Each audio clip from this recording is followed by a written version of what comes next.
네, 말씀드린 것처럼 오늘부터 엘리야에 대한 말씀을 연속해서 나누려고 합니다. 굳이 제목을 정하자면 엘리야 행전 이렇게 정합니다. 오늘 읽은 이 본문은 엘리야가 등장할 때 당시에 이스라엘 나라의 역사적인 그런 배경을 소개하는 그런 대목입니다. 북이스라엘 나라 오므리 왕조 아합 왕 시절입니다. 아합 왕 때만 존재하는 것이 아니기 때문에 오므리 왕조 시절에 이 엘리야 그리고 엘리사 이런 사람들이 등장해서 선지자로서의 사명을 감당했었습니다.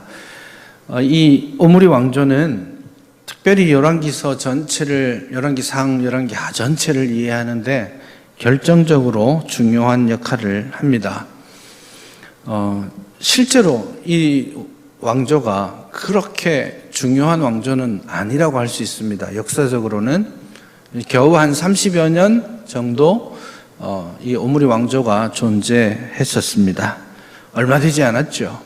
그런데 성경은 이 오므리 왕조, 30년 겨우 지났던 이 오므리 왕조를 기록하기 위해서 지금 이 본문에서부터 열왕기서 전체의 약 30% 넘게 이 오므리 왕조, 특별히 아합 왕에 대한 이야기들을 하고 있습니다.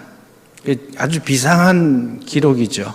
여러분 성경을 보실 때에 이 성경의 실제 시간이 흘러가는 것과 그것을 기록하는 분량 사이의 그 차이를 보시면 성경 저자가 무엇을 강조하고 싶은지를 아주 쉽게 알아낼 수가 있습니다. 300년의 역사가 있는데 그중 30년을 기록하기 위해 성경의 30%를 할애했다라는 것 자체가 이 열왕기서의 저자는 이 아합 왕과 엘리야 이야기를 통해서 결정적으로 중요한 무언가를 우리에게 가르치고 싶어 한다라는 것을 알 수가 있습니다. 오므리 왕조 안에서도 아버지인 오므리가 나라를 세웠고요. 아합이 있었고 여호람, 아하시아 이런 아들들이 그 이후에 왕들이 되었는데 그 왕들의 이야기들 중에 특별히 아합에게 주목하고 있다는 것도 우리가 볼 필요가 있습니다. 오늘 본문에 보면 계속해서 아합을 소개할 때 오므리의 아들 아합, 오므리의 아들 아합 이런 식으로 소개하고 있는데 사실 이 나라, 이 왕조에 있어서 제일 중요하고 역사적으로 힘이 있었던 왕은 아합이 아니라 오므리입니다. 그래서 실제 세상 아시리아, 아수르 연대기 역사에도 보면 오므리가 등장합니다. 그리고 오므리가 나라를 튼튼하게 세울 뿐만 아니라 그 주변의 그런 나라들도 정복하는 등 굉장히 중요한 역할들을 했습니다. 그리고 우리가 사마리아 성 이렇게 하는데 이 사마리아 성을 건축하고 수도를 옮긴 그런 왕도 오므리 왕입니다. 그럼에도 불구하고 성경은 오므리에 대한 이야기들은 거의 하지 않고 아들 아합에 대한 이야기만을 하고 있다는 것을 우리가 주목할 필요가 있습니다. 그래서 아합 왕의 모습, 그리고 오늘 본문은 특별히 아합을 정죄하는 일, 아합이 행하였던 중요한 죄악, 잘못을 세 가지로 열거하고 있는데 그것을 설명하는데 시간을 많이 보내고 있습니다. 그래서 이것이야말로 이 아합의 죄악과 아합의 영적인 타락과 실패가 사실은 이 이스라엘 나라가 망하는데 결정적인 역할을 했다. 이스라엘이 멸망하고 포로로 잡혀가는 데 있어서 이 아합의 영적인 타락이 그 실마리를 제공하고 있다라는 것을 열왕기서는 우리에게 알려주기를 원합니다. 전체적으로 이 아합의 죄악이 심각하다라는 것을 오늘 본문에서 이야기하고 그렇게 심각한 영적 타락, 그것이 바로 하나님의 선지자 엘리야의 등장을 준비하고 있다라는 것입니다. 얼마나 심각했는지 30절 이하에서 보면 아합에 대해서 이렇게 소개합니다. 그의 이전 모든 사람보다 여호와 보시기에 악을 더욱 행하였다. 그렇게 소개하죠. 그리고 31절에 보면 여로보암의 죄를 따라 행하는 것을 오히려 가볍게 여겼다. 그렇게 말합니다. 여러분 열왕기서를 보면 하나의 어떤 왕을 평가할 때 잘했다, 못했다 이렇게 평가하는데 그 평가할 때 주로 쓰는 표현이 뭐냐면 잘한 왕이다, 선한 왕이다. 이 말은 이렇게 표현됩니다. 그가 다윗의 길로 행하였다. 그렇게 표현하고 있습니다. 그렇지만 이 나쁜 왕이야, 잘못했어 이렇게 말할 때는 여로보암의 길로 행하였다. 그렇게 표현합니다. 그러니 아합이 죄악을 저질렀고 선한 왕이 아니었으면 그냥 일상적으로는 그가 느밧의 아들 여로보암의 길로 행하여 죄악을 범했고 이렇게 말하면 그만입니다. 그런데 오늘 본문은 느밧의 아들 여로보암의 죄를 따라 행하는 것을 오히려 가볍게 여겼다라고 표현함으로써 아합의 죄악상이 이전에 모든 왕들에 비해서도 아주 탁월하고 심각했다라는 것을 본문이 강조하고 있습니다. 기본적으로 어떤 문제가 있냐면 이스라엘의 역사에서 우상숭배 항상 있어 왔습니다. 하나님 앞에 옳지 못했던 도덕적인 죄악들 항상 있어 왔습니다. 그러나 그 죄악들은 개인적이고 타협적이었습니다. 그래서 하나님을 섬기면서 바알도 섬기고 하나님의 말씀을 따르면서도 그냥 돈 더 벌어보려고 죄악된 행동을 하고 이런 거였습니다. 그러나 아합의 시대에 와서는 하나님이 아니라 바알이야 이렇게 이야기하던 시대로 바뀌었습니다.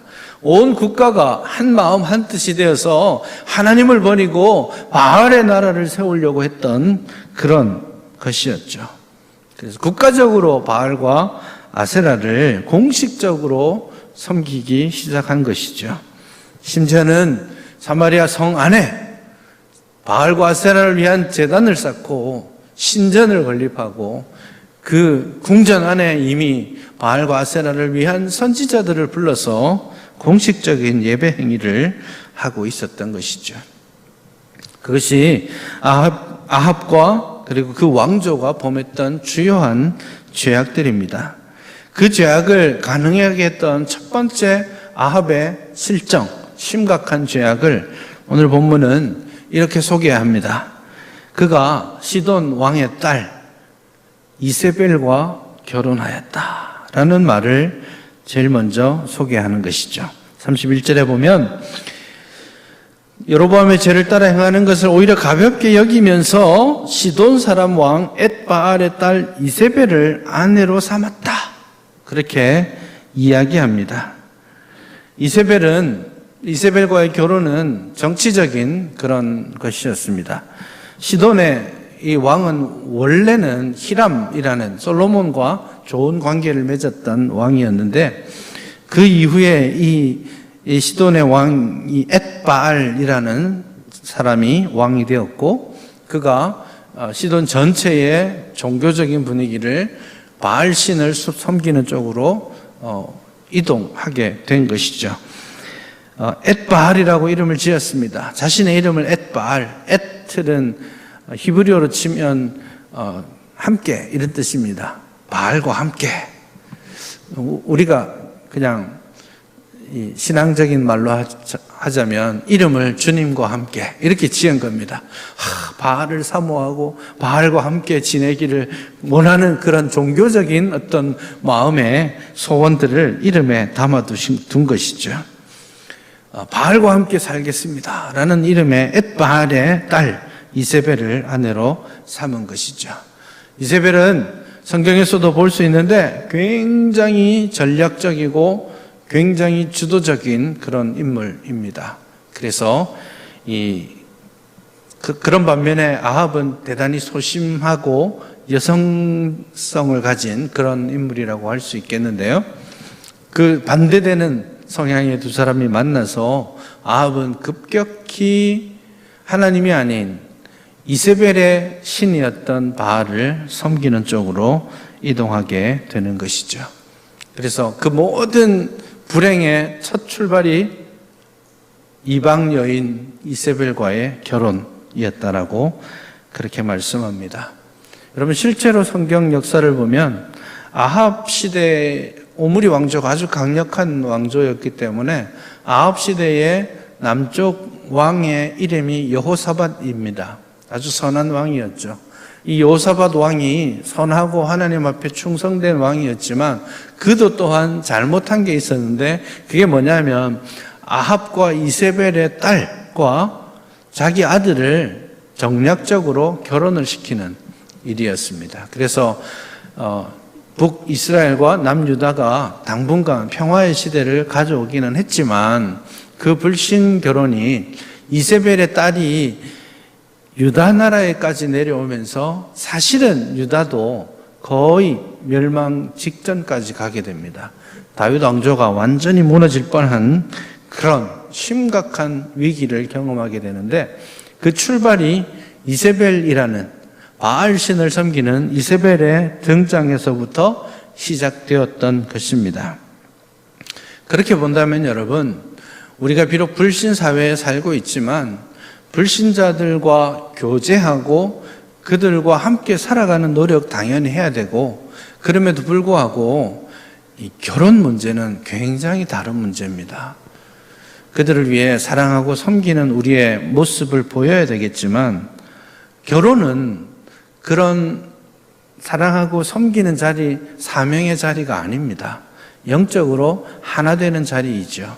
그래서 가정에 이 종교적, 영적인 분위기들을 흐트릴 수 있는 이 불신 결혼에 대해서 우리는 대단히 조심스럽게 접근해야 하는 것이죠.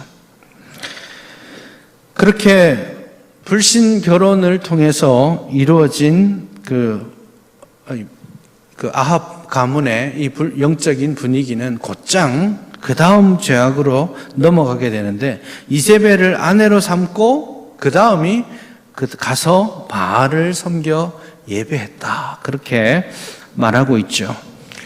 바알 숭배자와 결혼을 하니 곧 바알 숭배자가 되어갈 수밖에 없습니다.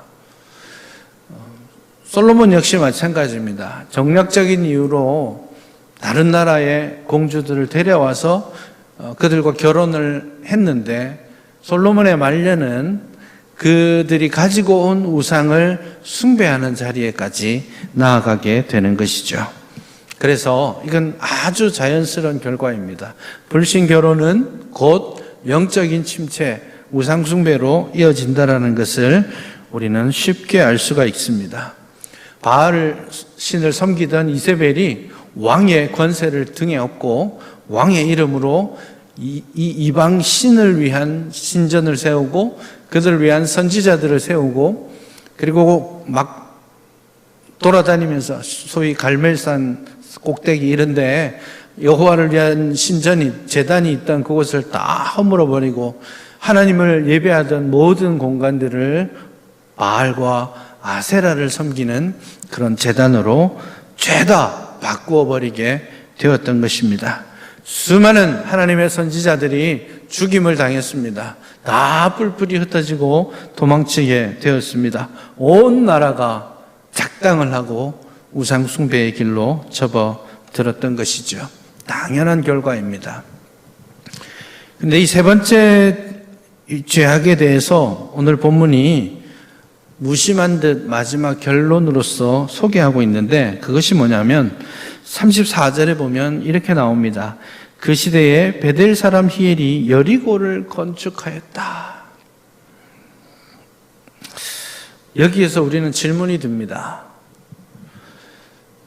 이세벨과 결혼하는 것 분명히 잘못입니다. 중요한 잘못입니다. 바알 숭배 중대한 죄악입니다. 그런데 그런 죄악과 함께 성경은 베델 사람 히엘이 여리고 성을 건축했다라는 이 말을 포함시키고 있습니다. 물론 여리고라는 큰 성을 건축하는 데 있어서 히엘이라는 한 사람이 이것을 다 맡아서 할 수는 없습니다. 여리고의 중요성을 생각할 때 이것은 아합 왕이 이렇게 명령하고 히엘이 그것을 실행했다라고 우리가 볼 수가 있겠습니다. 여러분, 여리고에 튼튼한 성을 세워서 나라를 튼튼하게 지키는 것, 더 안전하게 지키는 것, 그것이 왜 아합이 범한 죄악이라고 본문이 소개하고 있을까요? 여러분 잘 알듯이 여호수아 6장에 여리고 이야기가 등장합니다. 여리고는 하나님께서 기적적으로 이스라엘과 함께 하심으로 하나님이 그 여리고성을 무너뜨리셨습니다. 이스라엘이 한 것은 그냥 하루에 한 바퀴, 마지막 날에 이 총 7바퀴를 다 돌고 고함을 치는 것 외에는 없었죠. 그 튼튼한 여리고성이 무너지고 말았습니다. 하나님께서 하신 일이죠. 그래서 하나님께서 그 여리고성을 무너뜨리시고 이스라엘에게 주신 다음에 여호수아를 통해서 여호수아 6장 26절에 보면 이렇게 마지막 명령을 하셨습니다. 여호수아가 그때 맹세하게 하여 이르되 누구든지 일어나서 이 여리고성을 건축하는 자는 여호와 앞에서 저주를 받을 것이라. 그 기초를 쌓을 때에 그의 맏아들을 잃을 것이요 그 문을 세울 때에 그의 막내 아들을 잃으리라. 그렇게 여호수아가 예언해 두었습니다. 물론 이 말씀이 여호수아의 이 예언의 말씀, 경고가 더 이상 여리고성에는 사람이 살아서는 안 돼, 이런 뜻은 아닙니다. 여리고가 워낙 살기가 좋은 땅입니다. 그래서 사람들은 언제나 여리고성, 그리고 여리고성 주변에 그곳에 항상 자리를 하고 살아왔습니다. 고고학 발굴에 의하면 여리고성은 심지어 주전 8000년대에도 이미 사람들이 살고 있었고 너무너무 살기가 좋은 땅이었죠. 그래서 살고 있었을 뿐만 아니라 그곳에서 공동의 곡식 저장소 이런 것들이 발견되기도 했습니다.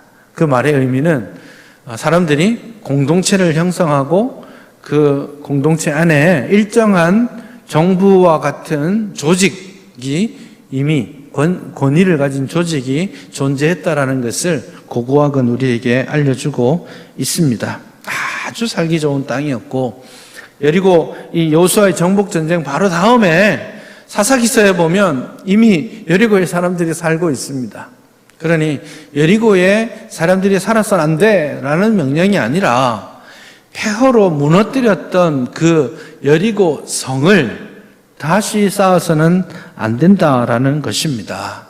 그것은 하나님의 명령이기도 하고, 그리고 실제로 성경에서 금하고 있는 소위 말하는 진멸전쟁이 일어났을 때에 그 성을 다시 건축하지 말라고 율법으로 규정하고 있는 하나님의 말씀이기도 합니다. 그러니 하나님을 믿는 믿음이 있었다면 여리고성을 건축하기 전에 뜨끔해야 합니다. 이건 하나님의 율법에 어긋난다라는 것을 알아야만 합니다. 그런데 이 아합 왕이 하나님의 율법이 있음에도 불구하고 그것을 몰랐거나 무시했거나 하나님의 말씀의 법도를 따라서 그 여호수아가 경고했던 그 경고의 말씀을 무시했거나 몰랐거나, 여리고성을 그냥 두기에는 너무 아까운 도시거든요. 여러분 처음에 가나안 정복 전쟁을 할 때 여리고를 제일 먼저 만났죠. 여리고성은 아마 추정하기로는 고고학자나 성서학자들이 추정하기로는 여리고성은 일반 사람들이 무너뜨렸던 여리고성이요, 일반 사람들이 그곳에 거주하는 것은 아니고 일종의 전초기지와 같은 요새였다라고 봅니다. 그래서 거기에 요새를 두고 그 목을 지키면서 가나안 사람들도 이스라엘 사람들도 그곳을 다니는 여러 상인들을 보호하고 그곳을 목표로 해서 들어오는 적군들을 상대해서 나라를 지키려고 했던 것입니다. 그래서 베델이나 아이성이나 이런 것들이 어쩌면 여리고성보다 훨씬 더 큰 성읍들이었는데도 불구하고 그 성읍들의 지금 고고학적 발견에 비하면 여리고는 상상을 초월할 정도로 튼튼하게 지었던 것입니다. 그래서 군사적으로 여리고만큼 중요한 곳이 없습니다. 우리 6.25로 치자면 인천 상륙작전과 같은 곳이에요. 그래서 인천을 탈환하고 그 탈환한 여리고에서 밑으로 탁 보면 예루살렘 성이 쫙 꼭대기에 있습니다. 한 17km만 걸어 올라가면 예루살렘 성이 나옵니다. 위로 딱 보면 사마리아 성이 저 위로 보입니다. 그래서 소위 군사적으로 절대로 그냥 놔둬서는 안 되는 곳이에요. 그래서 거기에 가나안도 튼튼한 성을 세웠고, 그것을 폐허로 놔둔다라는 것은 아합 왕에게 있어서 이해할 수 없는 이야기입니다. 왜 여기를 군사적으로 이렇게 중요한 곳을 왜 그냥 내버려 둔단 말인가? 그 여리고성 맞은편에 모압이라는 나라가 있는데요. 이 모압이 원래는 오므리가 정복했던 나라입니다. 아합 왕의 시대에 이르면서 모압이 독립운동을 했거든요. 그러니 모압의 잠재적 위험으로부터 아합은 나라를 지키기 위해 여리고성을 튼튼하게 방비해야 될 필요성들이 생긴 것이죠. 그런데 이 군사적인 필요, 또 경제적인 필요 당연히 있습니다. 여리고는 사통팔달이라고 했잖아요. 그래서 그 다메섹에서부터 내려오는 왕의 대로가 쭉인데, 왕의 대로가 이렇게 내려와서 애굽으로 가는데, 왕의 대로가 가나안 땅으로 들어오려면 여리고를 지나야 됩니다.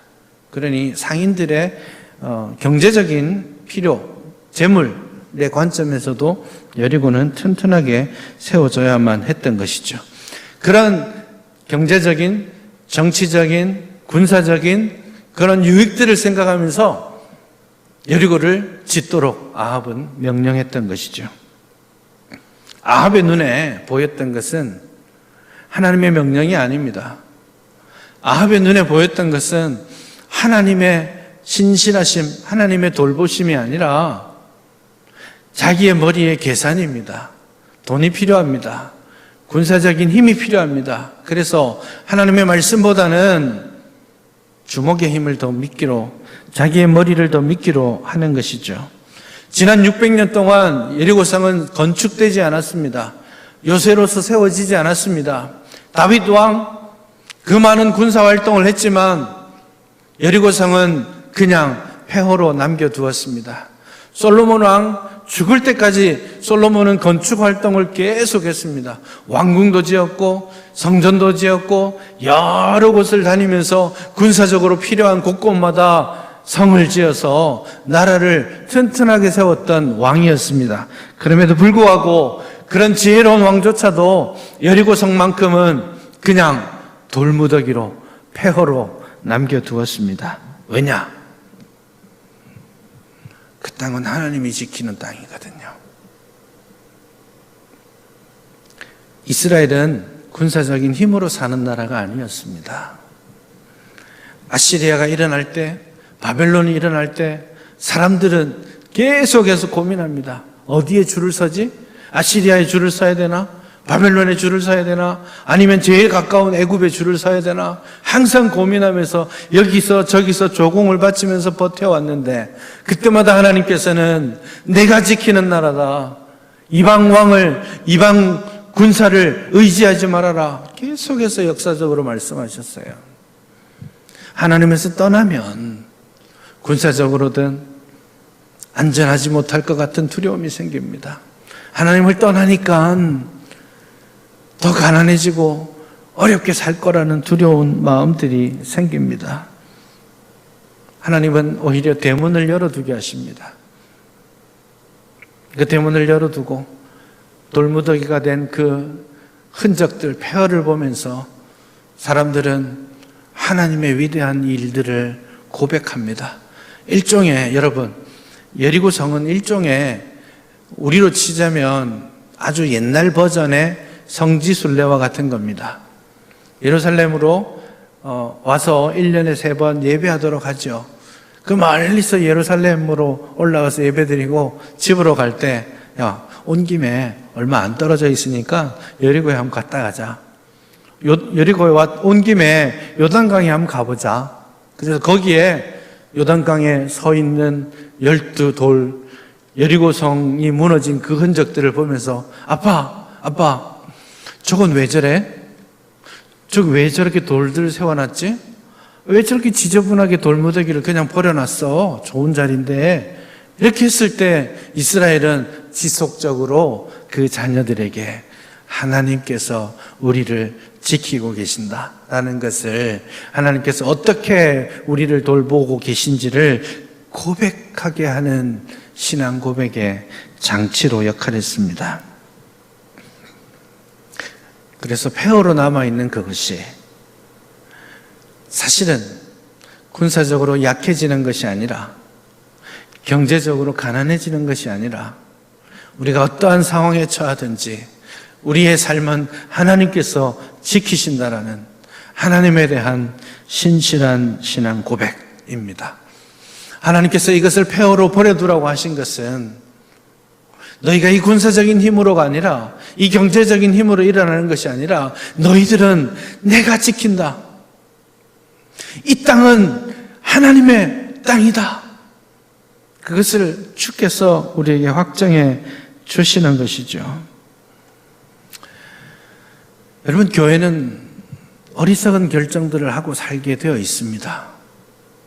십자가가 어리석은 일이잖아요. 전도가 얼마나 미련한 일입니까? 그러나 그 미련함으로, 십자가의 어리석음으로 세상의 지혜를 책망하시는 것이 하나님의 방법입니다. 세상적으로 보면 여리고성이 튼튼해야죠. 그래야 나라가 튼튼해집니다. 여리고성이 튼튼해야 수입이 안정적으로 들어옵니다.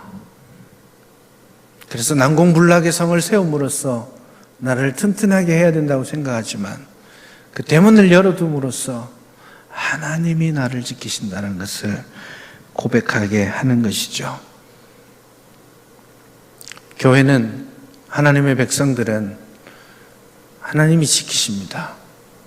하나님이 인도해 가시고 하나님이 우리를 승리케 하실 것입니다. 여러분, 이 믿음에서 떠나지 않기를 바랍니다. 아합은 거기에서 떠났습니다. 다윗도 솔로몬도 그 누구도 선택하지 않았던 길을 아합은 쉽게 선택합니다. 그리고 그곳에 실제로 큰 성을 쌓았습니다. 그러나 하나님의 말씀은 또다시 입증되고 있죠. 여리고 성을 쌓을 때 히엘의 첫째 아들, 그리고 그 성을 마무리할 때, 문짝을 달 때 막내 아들이 죽게 됩니다. 어떻게 죽었는지 우리는 알 수 없습니다. 여러분, 에밀레종 이야기 아시죠? 그래서 어떤 사람들은 히엘이 그 성을 튼튼하게 쌓기 위해서 성을 쌓는 그 과정에 아들들을 신전에, 이방 신전에 인신 제사로 드렸다라고 생각하는 사람들도 있고요. 그게 아니라 하나님의 저주를 받아 죽임을 당했다라고도 볼 수 있겠습니다. 그러나 어쨌든 첫째 아들과 말째 아들이 죽임을 당합니다. 그 말은 둘째 아들은 괜찮다라는 말이 아니라 첫째부터 말째까지 다 죽었다라는 뜻입니다. 이것은 우리가 머리끝에서 발끝까지, 한라에서 백두까지 이렇게 말하는 것과 같은 개념이죠. 그래서 하나님의 언약의 말씀을 어기고 불순종하고 이 일을 했을 때 그가 하나님의 언약 책에서 완전히 그 가문이 지워지는 저주를 받게 되었다라는 것을 오늘 본문은 이야기합니다. 아합은, 이스라엘은 더 이상 하나님을 신뢰하지 않았습니다. 바알을 섬기고 아세라를 섬겼습니다. 하나님께서 내가 지켜주마 하신 그 말씀을 믿지 않고 군사적인 힘을 더 믿었고 경제적인 힘을 더 믿었던 것입니다.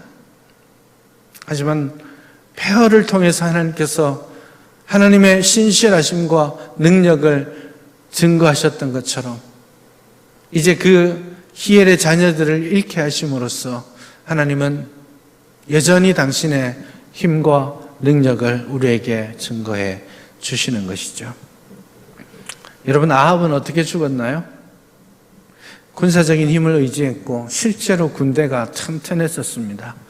그래서 아랍 나라가 나중에 아시리아를 대적하는 전쟁을 할 때 이 아합도 군사를 보냅니다. 아주 그 지역에서는 상당히 강력한 군사와 마병들을 보내고 있는 것을 봅니다.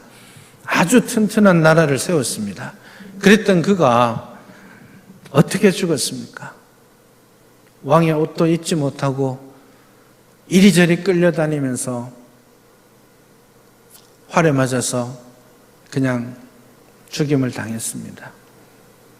그 시신을 제대로 수습하지 못할 정도로 처참한 죽음을 당했습니다. 그가 의지했던 군사력이 자신을 지키는 것이 아닙니다. 그가 의지했던 경제력이 그를 보호하는 것이 아닙니다. 교회는 지금 안팎으로 많은 도전에 직면해 있습니다. 지금 차별금지법이나 동성애 관련 이야기들이 법률로 제정되려고 하고 있습니다. 걱정이 참 많습니다. 동성애법이 통과되면 나라가 우리 교회들이 무너지게 될까요? 저는 그렇다고 생각지 않습니다. 걱정도 줍니다. 두려움도 줍니다. 코로나19 때문에 교회들이 참 많이 힘들어하고 있습니다. 교회는 지금 이 대면 예배를 강행하려는 사람들의 이야기들이 매일같이 뉴스에 나오고 있고, 사람들은 그때마다 교회를 욕합니다. 내부적으로 하나님 앞에 신앙 양심을 지키려고 하는 것을 저는 정죄하고 싶지는 않습니다. 그러나 안타까운 것은 사실 우리가 사랑해야 될 우리의 이웃, 우리가 섬겨야 될 그 이웃들에게 우리가 옳은 일을 하고 있지 않다라는 생각은 들고 있습니다. 두려운 마음이 있습니다. 이게 계속되면 교회는 살아남을 수 있을까? 걱정이 왜 안 되겠습니까? 교회가 회집하지 못하면 힘을 잃지 않을까? 불안함이 왜 없겠습니까? 그러나 여러분, 언제든지 교회는 외부적인 적 때문에 망한 적이 없습니다. 교회가 무너지는 것은 하나님을 신뢰하는 것에서 떠난 하나님의 백성 때문이죠. 동성애가 우리를 공격할 수 있습니다. 여러 비성경적인 법률과 가치관들이 우리를 공격할 수 있습니다. 불신자들의 그 공격이 우리를 힘들게 할 수는 있습니다. 그러나 그걸로 교회가 무너지지 않습니다. 교회가 무너지는 것은 하나님의 백성, 그들이 하나님에게서 떠났을 때입니다. 그런 외부적인 공격을 두려워하지 마십시오. 정말 우리가 두려워해야 될 것은 우리 안에 있는 세상적인 가치관들입니다. 교회 안에 세상이 너무 많이 들어와 있습니다. 교회 안에 세상이 너무 많이 들어와 있습니다. 먹고 사는 건 무시할 수 없고요. 정치 우리가 무관심해서는 안 됩니다. 그러나 너무 많이 들어와 있습니다. 우상이 되어 있습니다. 돈이 우상이 되어 있고, 정치가 우상이 되어 있고, 권력이 우상이 되어 있습니다. 세상을 끊어내야 됩니다. 교회 밖의 공격이 아니라 교회 안에 있는 세상을 끊어내야 합니다. 무엇을 지키기 위해 교회가 거짓을 행하고 있습니까? 왜 이렇게 거짓말들이 난무합니까? 그게 더 큰 위험은 아니겠습니까? 여러분, 어려울 때일수록 우리 자신이 하나님 앞에 서 있는지, 우리가 여전히 하나님의 신실함을 붙잡고 있는지, 말씀의 기초에서 도대체 우리는 어디서부터 잘못되어 왔는지 판단해 보아야 하지 않겠습니까? 이스라엘은 600년 동안 폐허가 된 성 위에서 하나님이 나를 지키신다. 이 땅은 하나님의 땅이다 고백했던 것처럼 무너뜨리고 다시 일으키시는 분이 하나님이심을 우리는 고백하고 묵묵히 두려움을 끊어내고 불안함을 끊어내고 하나님을 신뢰하는 그 믿음을 회복해야 할 것입니다. 여러분, 우리 자신을 좀 돌아보십시다. 교회 안에, 우리 안에 있는 세상적 가치관을 끊어내기 위해 힘을 써야 할 때입니다. 교회가 이렇게 순수함을 회복할 때, 교회가 세상이 아니라 하나님만을 바라보기 시작할 때, 우리 하나님이 역사하기 시작하실 겁니다. 세상의 목소리에서 하나님의 목소리로 우리의 귀를 기울여야 할 때입니다. 어렵지요?